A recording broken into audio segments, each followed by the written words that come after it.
1800년대 후반에 무대의 거장이라고 하는 에드윈 토마스라고 하는 사람이 있었습니다. 그는 이제 체구는 작았지만 엄청난 그 성량을 지녔던 사람으로서 이 사람에게는 경쟁자가 없었습니다. 15살의 나이에 리처드 3세라고 하는 그 연극으로 이제 무대를 데뷔했고, 곧 그는 당시 최고 셰익스피어 전문 배우로 자리를 잡게 되었습니다. 그는 뉴욕에서 햄릿이라는 공연을 하게 되는데 100일 동안 연속적으로 공연을 하는 기록을 세우기도 했습니다. 런던에서는 까다롭기로 소문난 영국 비평가들의 인정을 받았습니다. 그러나 이 에드윈만큼 비극의 인생을 산 사람도 없을 겁니다. 에드윈에게는 두 동생이 있었는데 존과 주니우스라고 하는 그 두 동생과 함께 3형제가 있습니다. 둘 다 배우였지만은 둘 중 어느 누구도 에드윈의 명성에 미치지는 못했습니다. 1863년에는 세 형제가 각각의 재능을 모아가지고 율리스 시저라고 하는 것을 공연하게 되었습니다. 에드윈의 형제 존이 브루투스 역을 맡았는데, 여러분 브루투스 알죠? 시저 시대 때 가장 가까이 있었던 부하였는데, 근데 이 브루투스가 시저가 믿었던 사람인데 그가 배신을 하고 시저를 칼로 살해한 그 사건이 있습니다. 그래서 우리는 그때 그 시저가 한 유명한 말이 있죠. 브루투스 너 맞아. 이렇게 배신의 시대를 살고 있는 인생의 모습을 연극으로 이제 만든 것인데, 그것이 바로 율리우스 시저라고 하는 것입니다. 그때 이제 에드윈의 형제인 존이라는 사람이 브루투스 역을 맡아서 공연을 했습니다. 근데 이 공연이 끝난 후 한 2년 후에 그 형제와 그리고 미국이라는 나라가 맞닥뜨리게 되는 그 비극의 전조가 되었다는 겁니다. 1865년 4월 14일 율리우스 시저의 암살자 역을 맡았던 이제 에드윈 토마스의 동생인 존 윌크스 부스가 워싱턴에 있는 포드 극장 특별석으로 몰래 숨어 들어가서 당시 미국 대통령인 에브러함 링컨의 머리에 총을 발사했습니다. 링컨 대통령은 그 자리에서 서거하고 말았습니다. 그러니까 에브러함 링컨 대통령을 암살한 사람은 에드윈 토마스 부스의 동생인 존 윌크스 부스였던 겁니다. 그날 밤 이후로 이 에드윈의 삶은 180도 달라졌습니다. 동생이 저지른 죄에 대한 수치감으로 그는 무대에서 은퇴하고 말았습니다. 동생이 대통령을 죽였는데 어떻게 자기가 무대에 서겠습니까? 그 후 이제 뉴저지 한 기차역에서의 운명의 장난과 같은 사건이 일어났습니다. 그날 에드윈이 이제 역에서 기차를 기다리고 있는데 잘 차려입은 청년 하나가 사람들에게 떠밀려서 발을 허디디는 바람에 그만 승강장과 기차 사이에 틈 사이에 끼고 말았습니다. 떨어졌어요. 이 기차는 막 움직이고 있습니다. 출발하려고 움직이기 시작했던 겁니다. 그때 이 에드윈은 조금의 망설임도 없이 승강장 철책을 한쪽 다리에다 걸고서 그리고 몸을 굽혀서 청년을 붙잡아 가지고 안전한 곳으로 끌어냈습니다. 자기의 목숨을 걸고 그 청년을 살려낸 겁니다. 안도의 한숨을 내쉰 이제 청년은 그제야 자기를 구해준 사람이 다름 아닌 그 유명한 에드윈 부스라고 하는 것을 알아보게 되었습니다. 하지만 에드윈은 자기가 구해준 그 청년이 누구인지는 몰랐습니다. 근데 그것은 알게 된 것은 몇 주 후에 자신에게 온 편지 한 통을 받고서 알았습니다. 그는 그 온 편지를 자기 주머니에다가 항상 지니고 다녔고요. 그리고 무덤까지 가지고 갔답니다. 그것은 율리시스 S 그랜트 장군의 수석 비서인 애담스 부도가 보낸 편지였습니다. 그 편지는 미국의 영웅 에브러함 링컨의 아들을 구해준 데 대한 감사의 편지였던 겁니다. 동생은 대통령을 죽이고 형은 대통령의 아들을 구했다는 거예요. 이 얼마나 아이러니한 이야기입니까? 에드윈 부스가 선로에서 잡아채가지고 목숨을 걸고 그 청년을 안전한 곳으로 끌어올린 바로 그 청년은 링컨 대통령의 아들 로버트 링컨이었던 겁니다. 이 에드윈 부스와 존 부스 이 두 사람은요, 아버지도 같고 어머니도 같고 한 집에서 살았고 직업도 같고요, 열정도 같았습니다. 하지만 한 사람은 생명을 택하고 한 사람은 죽음을 택했던 겁니다. 참 너무나 놀라운 일 아니겠어요? 인생은 이렇게 선택하면서 살아가는 겁니다. 아벨과 가인 두 사람 다 아담의 아들입니다. 아벨은 하나님을 선택했고 가인은 죽음을 선택했습니다. 살인을요. 다윗과 사울 두 사람 다 이스라엘의 왕이었습니다. 다윗은 하나님을 선택했고 사울은 권력을 선택했습니다. 베드로와 가룟 유다 두 사람 다 예수님을 자기의 주님임에도 불구하고 부인한 사람들이었습니다. 그런데 베드로는 회개를 선택했고 가룟 유다는 죽음을 선택했습니다. 역사의 어느 시대든지 성경의 어느 페이지든지 분명 한 가지 진실이 나타나 있습니다. 그것이 뭐냐면 하나님은 우리가 스스로 선택하게 하신다는 겁니다. 오늘도 하나님은 여러분 스스로가 선택의 길을 가게 하신다는 거예요. 내가 무엇을 선택하며 그리고 인생을 살아가실 것인가, 하나님이 우리에게 그것을 보신다는 겁니다. 이 사실을 예수님만큼 명쾌하게 설명해 주신 분도 없습니다. 예수님은 마태복음 7장 13절 14절에서 그 유명한 말씀을 하셨는데 이런 이제 말씀을 하신 겁니다. 좁은 문을 선택할 수도 있고 넓은 문을 선택할 수도 있다. 좁은 길을 선택할 수도 있고 넓은 길을 선택할 수도 있다. 큰 무리를, 많은 사람들이 가는 길을 선택할 수도 있고 좁은 무리를 선택할 수도 있다. 예수님이 이제 십자가에 달려 돌아가실 때 양옆에 두 강도가 있었지 않습니까? 여러분, 왜 하필이면 두 강도입니까? 그 강도가 양옆에 십자가 예수님이 있고 하나씩만 있었는데 4개 있으면 어떻고 10개 있으면 어때요? 근데 왜 성경에서 예수님 때 예수님이 가운데 있고 양옆에 두 강도가 있었을까요? 여러분이 왜 그렇게 계셨는지 궁금해 본 적 있습니까? 왜 이랬을까? 우리가 생각해 볼 때 예수님이 가운데가 아니라 맨 먼저 예수님 십자가 세우시고 그 다음에 강도 두 사람을 두 번째, 세 번째 이렇게 할 수도 있고, 아니면 강도를 첫 번째, 두 번째 놓고 마지막에 그 예수님을 이렇게 할 수도 있는데 왜 예수님이 가운데고 양옆으로 이렇게 강도가 세워져 있었을까?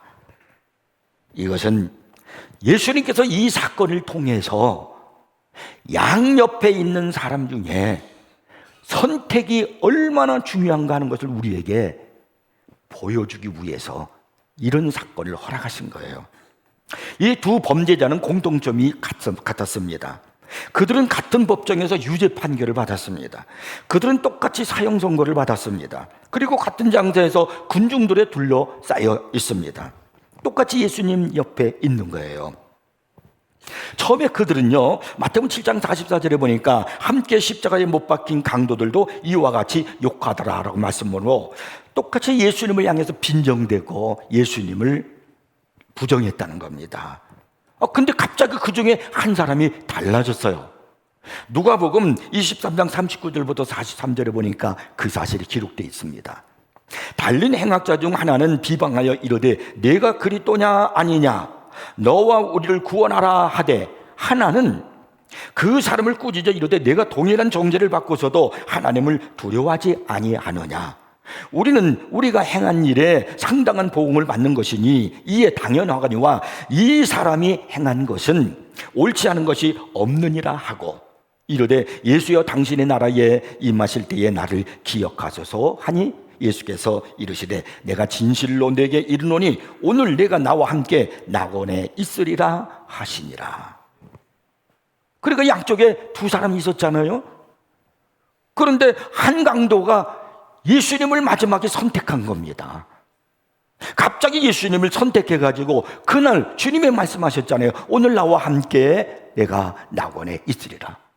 그 한 사람은, 예수를 선택한 사람은 영원한 하늘나라 영생을 보장받는 선물을 얻었다는 것입니다.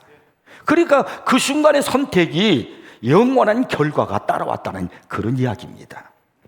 여러분, 선택은 자유예요. 그러나 우리가 내가 선택한 바에 대하여 일생을 두고 책임지셔야 되는 겁니다. 내가 선택한 것에 대해서는 내가 심판을 받아야 되는 겁니다. 우리가 영어로 보면 선택이라는 의미의 단어가 두 가지가 있어요. 하나는 choice라는 것이고 하나는 decision이라는 하는 그런 이제 단어가 있습니다. choice는 여러 가지 가운데서 내가 하나를 이렇게 이제 고른다는 그런 의미를 지니고 있고, decision이라는 말은 하나를 선택하기 위해서 다른 모든 것은 버린다는 그런 의미를 지니고 있는 단어입니다. 내가 무엇을 선택할 때 그때 나는 그것을 선택함으로 다른 나머지 것들은 다 버릴 수밖에 없는 겁니다. 그러므로 내가 선택하는 결단을 가졌다라고 하는 것은 동시에 내가 포기했다라는 결단을 가지는 것도 말하고, 또 내가 버렸다라는 결단을 의미하기도 하는 겁니다.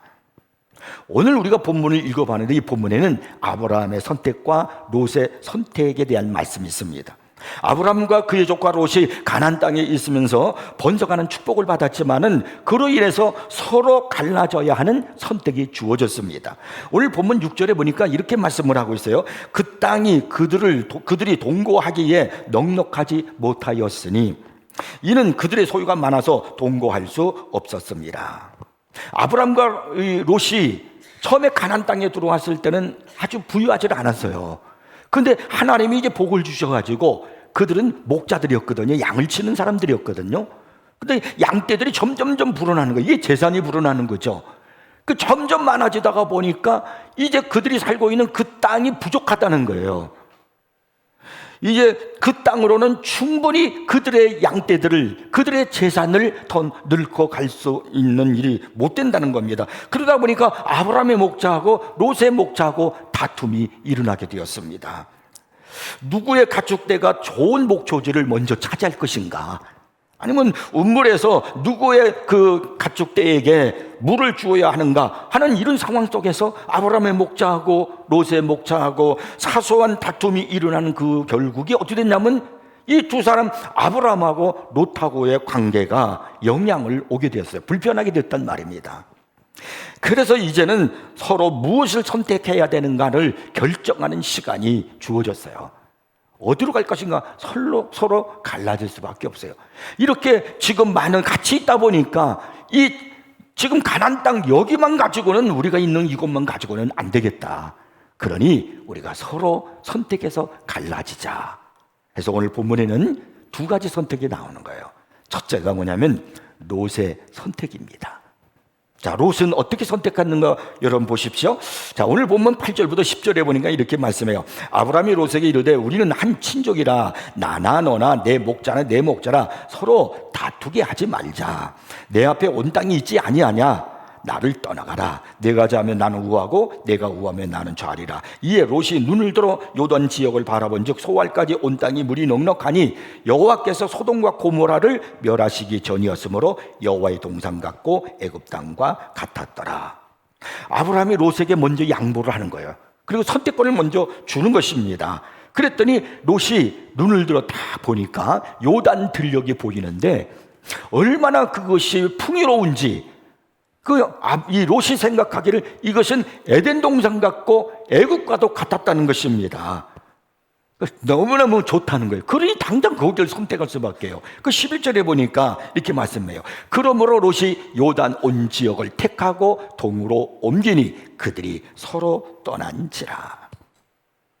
여기서 우리가 알아야 됩니다. 롯은 영적인 일에서 아브라함만큼 진지하지 못했다는 겁니다.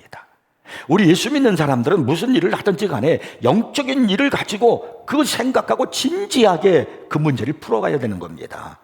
선택해야 하는 시험이 닥쳤을 때 그는 세상과 세상의 보상을 선택한 거예요.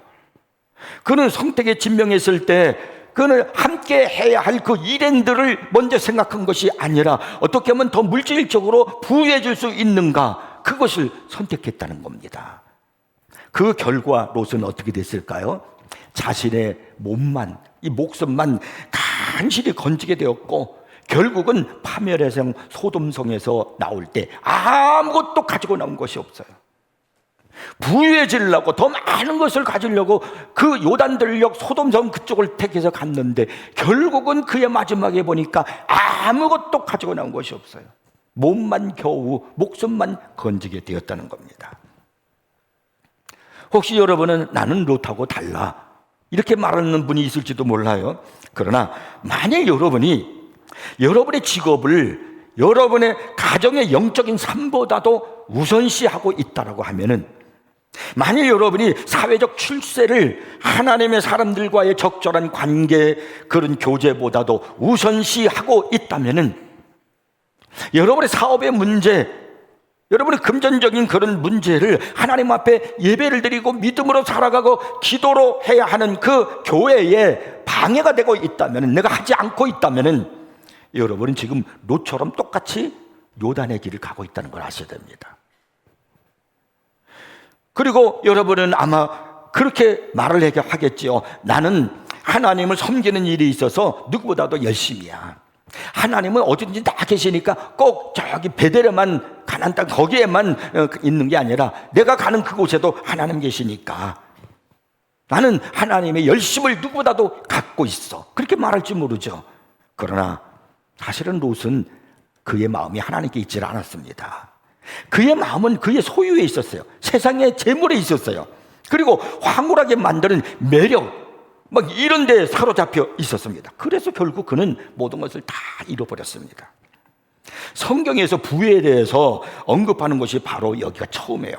아브람과 롯이 부유했지만 그들은 서로 각자의 이 부에 대한 개념이 달랐다는 겁니다. 여러분은 부에 대한 개념을 어떻게 가지고 있습니까? 여러분은 부에 대한 가치관이 뭐냐는 거예요. 아브라함은 가축대를 소유하고 있었습니다. 그러나 가축대가 아브라함을 소유한 건 아닙니다. 근데 반면에 이 롯은요, 가축대가 롯을 소유하고 있었단 말입니다. 이게 무슨 말입니까? 내가 가축대를 소유하고 있으면 그건 내 소유예요. 그건 내 마음대로 처분하고 내 마음대로 해야 되는데 그 가축대 때문에 내가 끌려다니는 거예요. 그러니까 아브라함은 가축대를 소유하고 있었지만 가축대에 내가 소유되지 않았기 때문에 그는 믿음의 조상이 될 수 있었지만은, 롯은 가축대에 내가 소유함을 당했어요. 어떻게 하면 가축대를 더 많이 더 키울까, 부유한 삶을 살까, 그렇게 되다 보니까 소유물에 의한 조상이 된 사람이 롯이 되었고, 고린도서 3장 15절에 있는 말씀처럼 불 가운데서 받은 것 같은 부끄러운 구원받은 조상이 되었다는 거예요. 그는 마지막에 구원은 간절히 받았는데 아무것도 없이 다 불타고 부끄러운 가운데서 구원받은 사람이 됐다는 겁니다.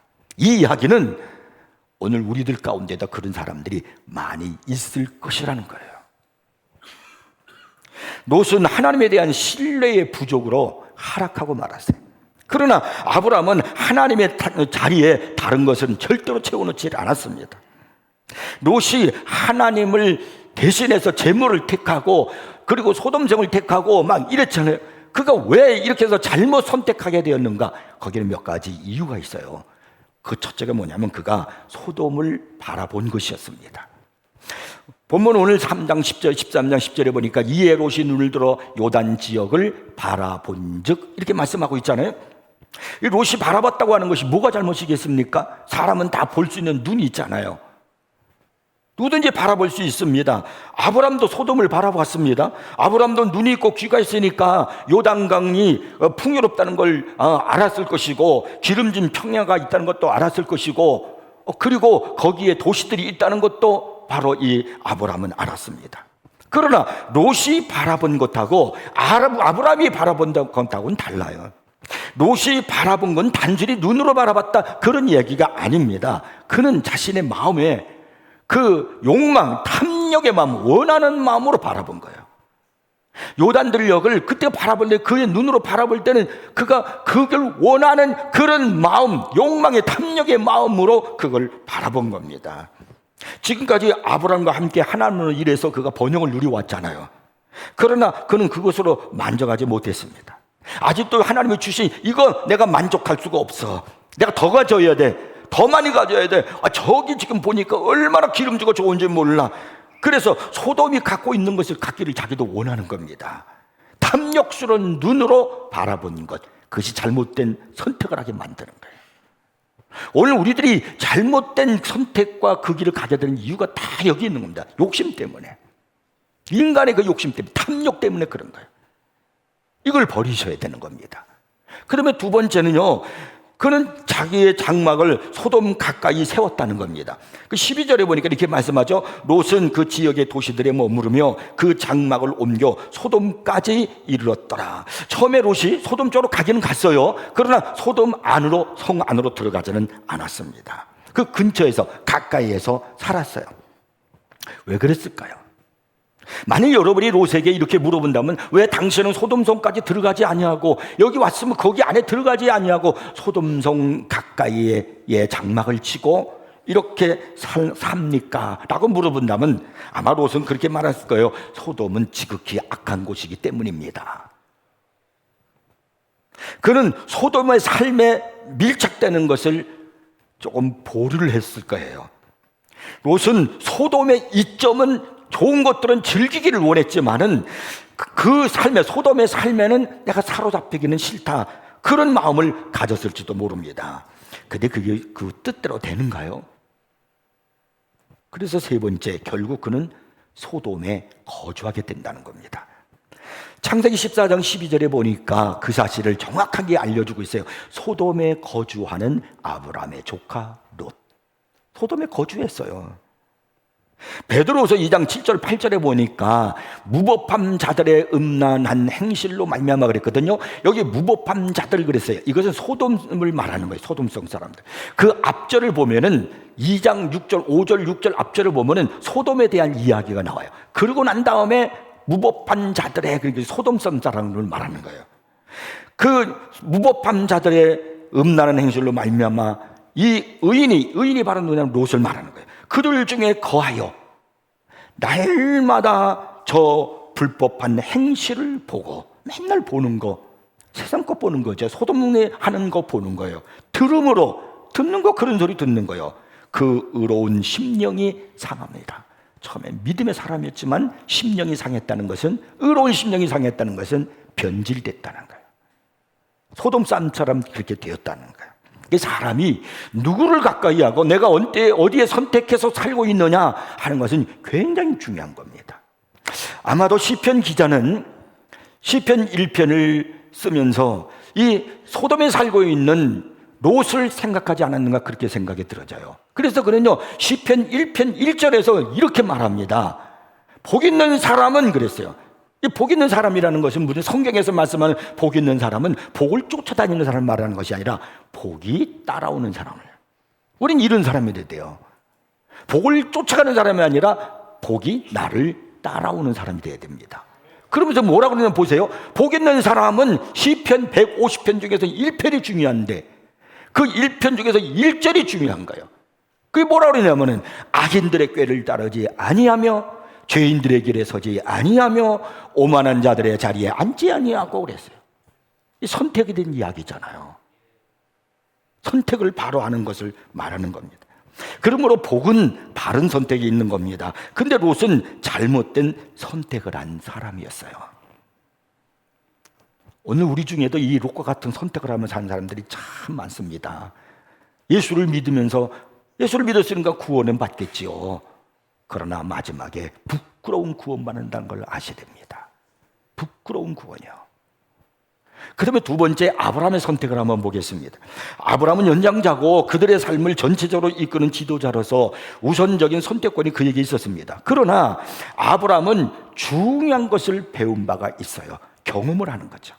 실패를 통해서 경험하는 겁니다. 그가 가나안 땅에 들어왔잖아요. 근데 가나안 땅에 기근이 들었어요. 여기 살 수가 없어요. 그래서 그가 하나님이 말씀하시지도 않고 그것을 가르치지도 않았는데, 여기서 우리 어떻게 사냐? 애굽으로 가자. 그래서 애굽으로 떠납니다. 애굽으로 가면서 아브라함에게는 걱정이 생겼어요. 그의 부인 사라가 아주 미모가 뛰어났던 것 같습니다. 그래서 사라에게 이렇게 말하죠. 여보, 당신의 얼굴은 너무나도 이쁘고 미모가 뛰어나니까 혹시 나를 죽이고 당신을 빼앗아 갈 수도 있어. 그러니까 이제부터 당신은 내 아내라고 하지 말고 내 누이 동생이라고 하자. 자기가 그렇게 선택을 한 거예요. 그렇게 결정을 했어요. 그렇게 함으로 결국 그의 아내가 어떻게 됐냐면은 애굽 왕 바로가 보니까 너무나도 빼어난 미모를 가지고 있으니까 빼앗아 갔어요. 그래서 이제는 아브라함은 자기의 아내를 빼앗길 순간에 처했잖아요. 근데 하나님이 그때 개입하셨어요.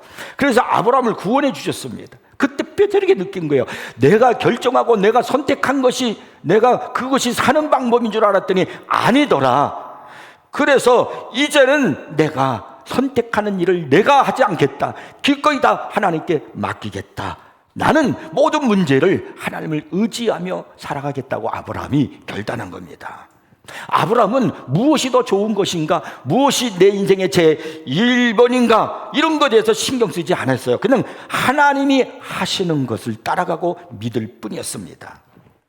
아브라함은 하나님이 예비하실 것을 확신했기 때문에 그는 세상의 것들은 그냥 가볍게 여겼어요. 하나님이 그것들을 주신다면 그건 좋은 것이죠. 그냥 좋은 것뿐이에요. 그리고 하나님이 그것을 주셨을 때는 내게 유탁한 것이니까 내가 그것을 통해서 하나님의 영광을 위해서 사용할 뿐이다라고 그렇게 아브라함은 생각을 한 겁니다. 그러니까 많은 물질을 주시면 그건 좋은 거죠. 그건 좋은 것뿐이에요. 그러나 하나님이 이걸 내게 이렇게 많이 주신 것은 내가 이걸 통해서 유탁했으니까 하나님의 영광을 위해서 내가 하나님의 뜻을 위해서 사용할 뿐이다. 이게 아브라함이에요. 그러나 하나님이 만약에 자기가 가지고 있는 것들을 옮겼다? 그러면은 하나님께서 그것을 옮기신 것은 하나님의 뜻이 있다. 궁극적으로 나에게는 세상이 아니라 하나님이 중요하다. 이게 아브라함의 마음이었어요. 결국 그래서 아브라함이 선택한 것이 어디냐면 창세기 13장 18절에 보면 나와요. 이에 아브라함이 장막을 옮겨 헤브론에 있는 마므레 상수리 수풀에 이르러 거주하며 거기서 여호와를 위하여 제단을 쌓았더라. 그러니까 아브라함이 선택한 것은 헤브론 산지였습니다. 그렇다면 아브라함은 좋은 땅, 기름진 땅은 저 롯에게 빼앗기고 아브라함은 잘못했을까요? 아닙니다. 창세기 13장 14절에 보니까 이렇게 하나님이 말씀하셔요. 너는 눈을 들어 너 있는 곳에서 북쪽과 남쪽 그리고 동쪽과 서쪽을 바라보라. 하나님께서 지금 아브라함 보고 뭐라고 그러냐면 바라보라는 거예요. 근데 여기서 말씀은 북쪽, 남쪽, 동쪽, 서쪽 바라보라 그러는데 이건 뭐예요? 동서남북 아니에요? 여러분 동서남북은 다 하잖아요. 다 바라보라는 거죠.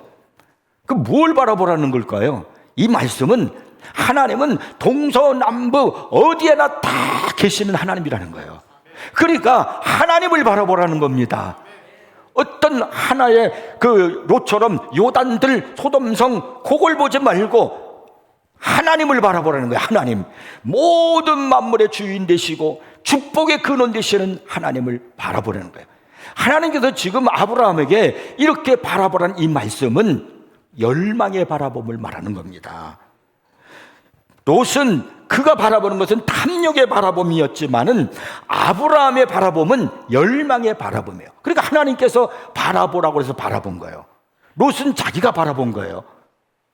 근데 아브라함은 하나님이 바라보라 그래서 바라본 거예요. 그러니까 이 바라봄은 순종의 바라봄입니다.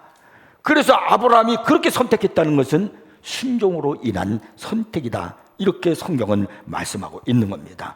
결국 그래서 아브라함이 순종으로 선택한 그것이 전부 다 아브라함의 땅이 된 겁니다. 또 한 가지 이 아브라함은 왜 위대한 선택을 했는가? 화평을 선택하기 위해서 다른 걸 포기하는 거예요. 자, 여기 이제 9절에 보면은 오늘 본문의 9절에 보면은 이렇게 아브라함이 롯에게 말하잖아요. 내가 좌하면 나는 우하고 내가 우하면 나는 좌리라. 그러니까 먼저 선택해라. 선택권을 양보하는 겁니다. 화평을 위해서 너나 나나 우리는 한 친족이 아니냐, 한 혈육이 아니냐, 우리가 싸워서 되겠느냐, 이것 때문에 다퉈도 되겠느냐, 그러지 말고 네가 먼저 선택해서 네가 원하는 곳으로 가라. 그러니까 아브라함은 지금 화평을 위해서, 화목을 위해서 아까 그랬잖아요. 내가 하나를 선택하려면 다른 것은 포기하는 거예요. 네가 원하는 것 나는 포기할 테니까 네가 가져. 나는 화평을 선택할 테니까. 이것이 지금 아브라함의 마음이에요. 양보 없이 화평은 이루어지지 않습니다. 화평하려면 양보부터 해야 되는 겁니다. 성숙한 인격을 가진 아브라함은 자기의 기득권을 롯에게 양보하는 거예요. 가화만서성이라는 말이 있지 않습니까? 재물이 아니면 많아봐야 별거 아닙니다. 화평이 먼저입니다. 출세해봐야 별것 아닙니다. 화목이 먼저입니다. 화목을 깨뜨리면서까지 무엇을 이루려고 하지 마십시오. 잠언서 17장 1절에 보니까 마른 떡 한 조각만 있고도 화목하는 것이 제육이 집에 가득하고도 다투는 것보다 나으니라. 이 제육을 재물로도 바꿔서 얘기할 수 있어요. 마른 떡 한 조각만 있고도 가난한 거죠. 화목하는 것이 재물이 집에 가득하고도 다투는 것보다 낫다는 겁니다. 그래서 아브라함은 화목을 선택한 거예요. 화목이 얼마나 중요한 줄 아십니까? 화목하는 자에게 복이 있고 화평케 하는 자에게 복이 있는 거예요. 예수님께서 마태복음 5장에서 팔복을 말씀하실 때 그때 7번째의 복을 말씀하신 것이 무엇입니까? 마태복음 5장 9절에 보니까 이렇게 말씀하죠. 화평하게 하는 자는 복이 있나니 그들이 하나님의 아들이라 일컬음을 받을 것이며. 화평하게 하는 자가 복이 있다는데 그러면서 하나님의 아들이라 일컬음을 받겠다는 겁니다. 아들이 뭐예요? 아들은 상속권자예요. 아버지가 가지고 있는 건 다 물려받는 거 아니에요? 상속권자. 그리고 아들은 아버지의 권력도 물려받는 거예요. 그래서 능력자가 되는 겁니다. 근데 하나님의 아들, 그런 것을 내가 받는다는 거예요. 상속자가 되는 거예요. 하나님의 모든 것은 다 하나님의 것이에요. 누구에게? 화평하게 하는 자에게 말입니다. 이 얼마나 큰 축복입니까? 그래서 이 아브라함은 화평하기 위해서 그가 다 포기하는 거예요. 다른 걸. 그런데 그러면 포기했으면 그가 손해봤습니까? 아닙니다. 그는 결국 복의 근원이 되었고 믿음의 조상이 되었습니다. 여러분은 무엇을 선택하십니까? 아브라함처럼 양보하시고 아브라함처럼 화평을 위해서 포기하십니까? 링컨이 이런 말을 했어요. 11일 가리느라고 개한테 물리기보다 차라리 양보하는 것이 현명하다. 우리 주위에 시시비비를 가린다고 네가 잘나 내가 잘하냐, 내가 맞아 네가 맞아, 이렇게 싸우다가 개한테 물린 것 같은 상처를 받고 살아간 사람이 많다는 거예요. 교회 안에도 그런 경우가 얼마나 많아. 네가 잘했니 내가 잘했니, 이거 옳으니 잘했느니 누가 못했니, 이렇게 시시비비를 가리기보다는 화목하는 것이 낫다는 거예요. 하나님을 생각하고 이웃을 생각하는 마음에서 양보하고 희생하면요, 그 손에는 하나님이 엄청난 것으로 다 채워주십니다. 하나님은 살아계심을 믿으시기 바랍니다. 이 성경이 증명하고 있는 그런 본문의 사건이에요. 이 사건 이후에 창세기 13장 이렇게 양보하고 선택한 이 사건 이후에 창세기 14장으로 딱 넘어가잖아요. 무슨 일이 벌어지느냐 하면은 그때 이 소돔성에 조카 롯이 살고 있다가 전쟁이 일어났어요. 그래가지고 조카 롯하고 가족들이 다 붙들려 갔어요. 포로로. 이 이야기를 아브라함이 들었어요. 그런데 내 조카 롯이 붙들려 가더니 종이 되면 영원히 종이 되는 거예요. 그건요. 그래서 구해와야 되겠다. 나라 대 나라의 전쟁인데 어떻게 아브라함이 개인이 그런 일을 할 수 있습니까? 그런데 성경이 뭐라 그러냐면 아브라함이 자기 집에서 길리운 자 318명을 데리고 왔다 그랬어요. 자기 집에서 길리운 자 318명의 가신들이 있는 거예요. 여러분 생각해 보세요. 318명을 데리고 있으려면 얼마나 많은 재물이 있어야 되는가, 부유했는가. 결코 아브라함은 그 선택 이후에 쪼그라든 게 아니라 엄청난 하나님의 축복을 받았다는 것을 우리가 알 수가 있습니다. 이제 여러분, 양보는 절대로 손해가 아니라는 것을 기억하십시오. 신앙적 양보는 하나님께서 다 갚아주십니다. 여러분이 선택을 잘 하시면서 살아갑니까? 그냥 아무 생각 없이 육신의 본능에 따라서 선택하지 마십시오. 특별히 중요한 일을 앞에 놓고는 믿음의 선택을 하셔야 됩니다. 하나님이 먼저입니다. 예배가 먼저입니다. 기도가 먼저란 말입니다. 우리는 종종 지나온 날들의 삶을 돌이켜보면서 그때 그 잘못된 선택을 내가 만회할 수만 있었으면 좋겠다, 그렇게 후회할 때가 있지 않습니까? 근데 여러분, 할 수 있어요. 여러분, 그 후회들을 상쇄시키고도 남을 만한 그런 놀라운 넉넉한 축복을 받을 수 있는 길이 있습니다. 그게 뭐냐면 하나님을 선택하는 거예요. 하나님은 영원하신 분이고 그분은 천지를 창조하신 분이고 그분에게는 부족함이 없는 것입니다. 그러므로 이제 그분만 선택하는 거예요. 끊어야 할 것은 끊고 돌이킬 것은 돌이켜서 이제 궤도를 수정하십시오. 선택을 바로 하십시오. 그러면 하나님이 길을 보장해 주십니다. 선택은 여러분의 몫이라는 사실을 잊지 마시기를 바랍니다.